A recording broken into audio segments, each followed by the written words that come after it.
ಸ್ಮರಣೆ ಇರಲ್ಲ ಅಂತೇಳಿ ಕೆಲವರು ಅದು ಅವ್ರ ಭ್ರಮೆ. ಅವ್ರಿಗೆಲ್ಲ ಹಗಲುಗನಸು ಬಿದ್ದಿರ್ಬೇಕು, ರಾತ್ರಿ ಹೊತ್ತು ಬಿದ್ದಿಲ್ಲ ಕನಸು, ಹಗಲು ಬಿದ್ದಿರ್ಬೇಕು. ಅದರಿಂದ ಅವರು ಭ್ರಮೆ ಮೇಲೆ ಹಂಗ ಆಡ್ತಾರ. ಅವರು ಭ್ರಮೆ ಮೇಲೆ ಮಾಡ್ಲಿ, ಅವ್ರಿಗೆಲ್ಲ ಇದಾಗಲಿ. ಹೆಂಗೆ ಬೀಳುತ್ತೆ ಎಲ್ಲ ಕನಸಿನ ಮಾತು. ಹಾಸನ ಜಿಲ್ಲೆ MP ಚುನಾವಣೆ ಮಾಡ್ತೀವಿ, ನೋಡಿ ಹೆಂಗ್ ಮಾಡ್ತೀವಿ ಅಂತ. ಮೊನ್ನೆ ಹೊಳೆನರಸೀಪುರ ಪುರಸಭೆ ಮಾಡ್ಲಿಲ್ವಾ, ಸಕಲೇಶ್ಪುರ ಪುರಸಭೆ ಮಾಡ್ಲೇ ಇಲ್ವಾ ಸರ್? ಮಾಡಿದ್ವಲ್ಲ, ಗೆದ್ವಲ್ಲ. ಹುಡುಗಾಟ್ಗಳೇನ ಅದು, ಗೆಲ್ಲಿಸ್ತೀವಿ. MP ಗೆಲ್ತೀವ್ರಿ ನಾವು. ಕ್ಯಾಂಡಿಡೇಟ್ ಇದಾರೆ ನಮ್ಮ ಹತ್ರ. ನನ್ನ ಹತ್ರ ಏನ್ ಮಾತಾಡ, ಏನ ನನಗೆ ಗೊತ್ತಿಲ್ಲ. ಗೊತ್ತಿಲ್ಲದೆಲ್ಲನು ಗೊತ್ತಿದೆ ಅಂತ ಹೇಳಲ್ಲ. ಯಾರೇ ಪಕ್ಷಕ್ಕೆ ನಮ್ಮ ತತ್ವ ಸಿದ್ಧಾಂತನ ಒಪ್ಕೊಂಡು ಬರ್ತೀವಿ ಅಂದ್ರೂ ಸ್ವಾಗತ ಮಾಡ್ತೀವಿ.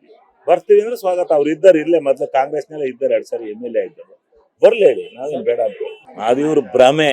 ಈಗ ಇಲ್ಲಿ ದ್ವೇಷದ ರಾಜಕಾರಣ, ಹಿಂದೂಗಳಿಗೆ ಇದನ್ನ ಇವ್ರದೊಂದು ಸ್ಲೋಗನ್. ಇದು BJP ಅವ್ರದ್ದು.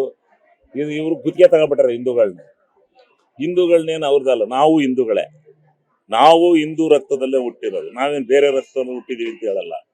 ನಾವು ಹಿಂದೂಗಳೇ, ಹಿಂದೂಗಳ ಪರವಾಗಿ ಹೋರಾಟ ಮಾಡ್ತೀವಿ. ನಾವು ಹಿಂದೂಗಳು ಎಲ್ಲರನ್ನು, ನಮ್ದು ಜಾತ್ಯತೀತ ರಾಷ್ಟ್ರ.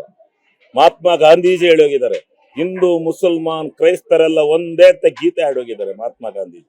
ಅದರ ತತ್ವಕ್ಕೆ ಭದ್ರಾಗಿ, ಜಾತ್ಯತೀತ ನಿಲುವಿಗೆ ಭದ್ರಾಗಿ ನಾವು ದೇಶ ಆಳ್ತಾ ಇದ್ವಿ.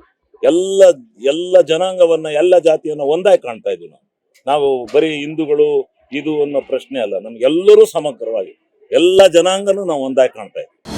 ಅನುಕ್ಷಣದ ಸುದ್ದಿಗಳಿಗಾಗಿ ವಿಸ್ತಾರ ನ್ಯೂಸ್ ಯೂಟ್ಯೂಬ್ ಚಾನೆಲ್ ಸಬ್ಸ್ಕ್ರೈಬ್ ಮಾಡಿ. ಹೊಸ ಸುದ್ದಿಗಳ ನೋಟಿಫಿಕೇಶನ್ಗಾಗಿ ಬೆಲ್ ಐಕಾನ್ ಕ್ಲಿಕ್ ಮಾಡಿ. ಲೇಟೆಸ್ಟ್ ಅಪ್ಡೇಟ್ಸ್ಗಾಗಿ www.vistaranews.com ವೆಬ್ಸೈಟ್ಗೆ ವಿಸಿಟ್ ಮಾಡಿ. ಅಂಗೈಯಲ್ಲೇ ಜಗತ್ತಿನ ಸುದ್ದಿ ತಿಳಿಯಲು ವಿಸ್ತಾರ ನ್ಯೂಸ್ ಕನ್ನಡ ಆಪ್ ಡೌನ್ಲೋಡ್ ಮಾಡಿ.